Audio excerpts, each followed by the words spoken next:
17 hay là 18 đây? Cho tay yêu dấu chẳng rời tay. Mỏng dây chừng ấy chành ba góc, rộng hệt ngần nào cắm một cây. Có nóng bao nhiêu càng có mát. Yêu đêm chẳng chán lại yêu ngày. Hồng hồng mà phấn duyên vì cậy. Chúa dấu vui yêu một cái này. Why write provocatively? Why write at all? Of all of the rules and norms that are imposed upon you, which do you play with? Which do you ignore? The act of writing has allowed women throughout history to shape their own identity, one that exists between sacred duty and personal belief. It's a choice that invites scrutiny. So why write when you know that your identity as a woman is already as tenuous as it is?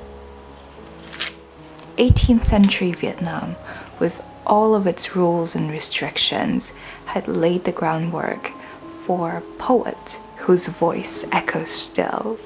Xuan Huong's poetry calls upon the mundane to talk about the intimate, a fan or a well, a fruit or some cake.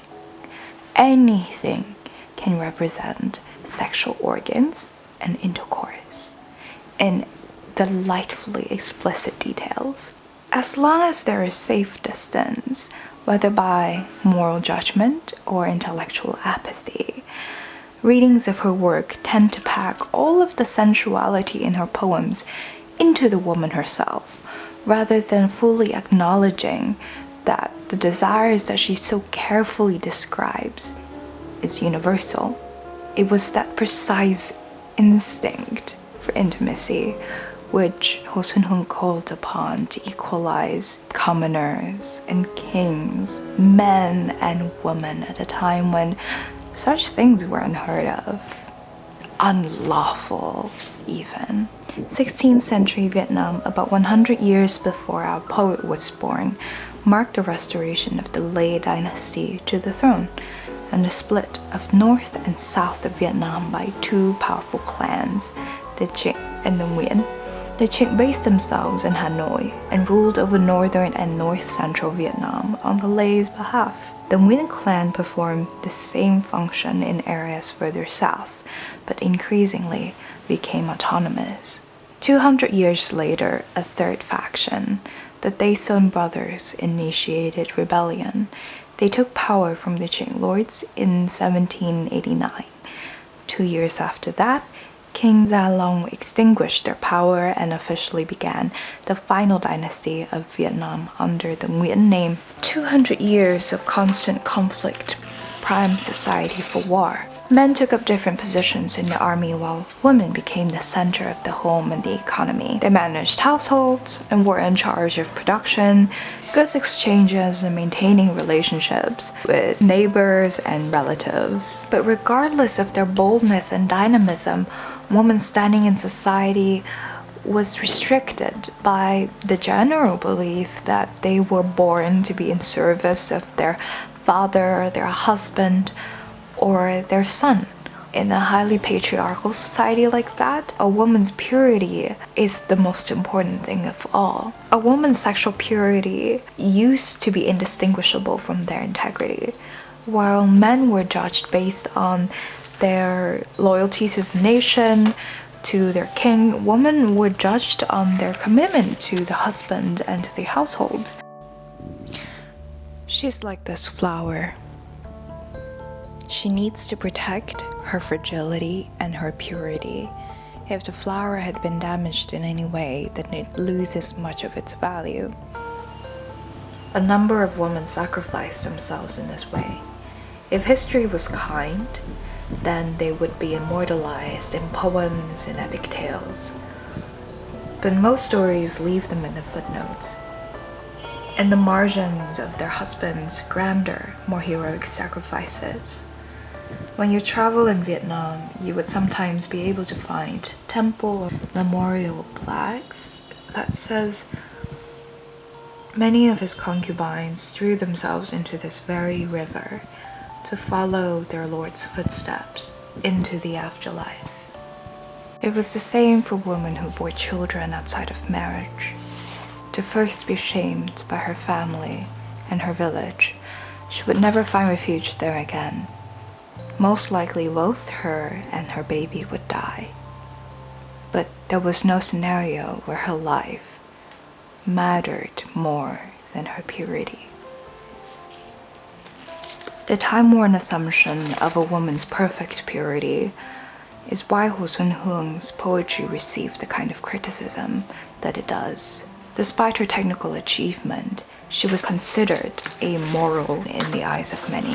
And because her vulgar poems were written using the image of ordinary things, you could close one eye and say that this hidden layer does not exist at all. But her poetry exists, fully audacious in its own way, despite the opposing pressures in society. Thân em như quả mít trên cây, da nó xù xì, mùi nó dày. Quân tử có yêu, xin đóng cọc, đừng băn món nữa, nhựa ra tay. Xuan Huong's work is well known for innovating on a variant of Tang poetry, which had previously been exclusive to the most elite of educated men. Originally requiring the poet to write in Chinese, Xuan Hương instead made use of the Vietnamese script called nom, using the vocabulary and the slang words of the common people, blurring the lines between highborns and lowborns. Rhymed idioms and lilting sayings characterized the speech of Vietnamese people at this time because when you have nothing but your memory, such things were important to highlight your ideas and share them with others. Finding its roots in this common language, Xuan Huong's work would have easily spread amongst a wide range of people, between farmers during break or in gossip at the village market. She built upon a collection of pre-existing idioms which were sympathetic toward women. But she turned those observations of sadness or regret into something sharper, more assertive, more humorous too. Her views of femininity and womanhood differed a lot from the common views back then, but it still resonated. And because of that, it lived on through word of mouth for about 100 years before officially getting published. What makes Xuan Huong's voice so powerful was her determination to resolve this discomfort that people had about feminine beauty and exactly where it stood in society. Her casualness with the human body has been said to have been influenced by ancient fertility worship, which existed in Vietnam prior to the rise of Confucianism. At the time which she lived, many local festivals, customs, and beliefs tied to this worship still existed. And despite the ubiquity of this belief, which praised the human body, it existed in a layer hidden beneath what was considered proper. So Xuan Huong served as a bridge to connect people to their more ancient roots.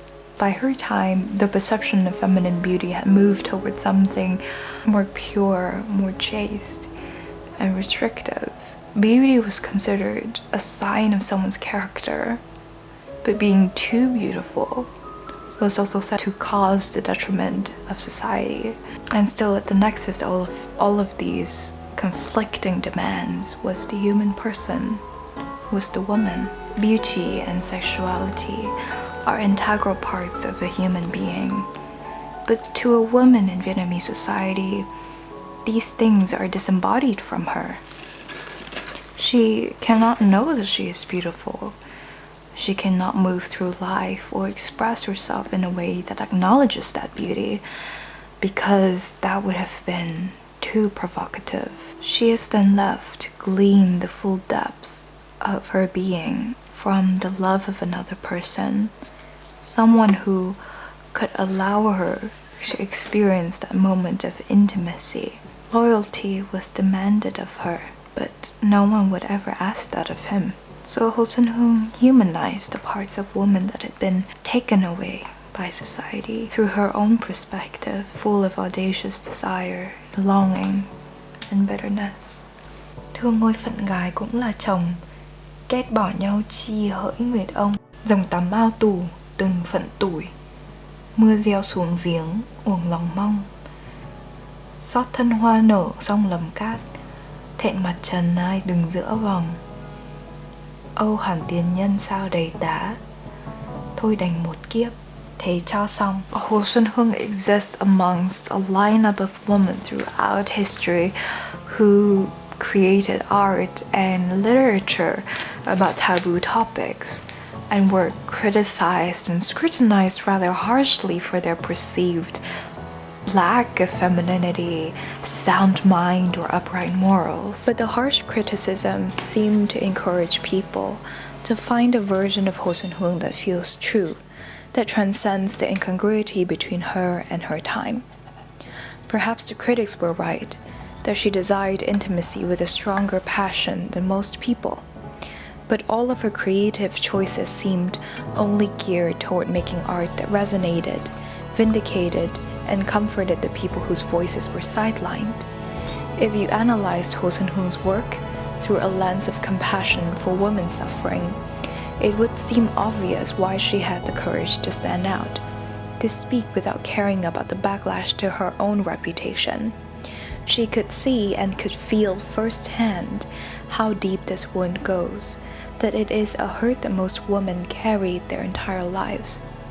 Even if she had felt imprisoned by her life circumstances, her work was able to capture a sense of freedom and vibrancy that stands out even among modern works by authors today.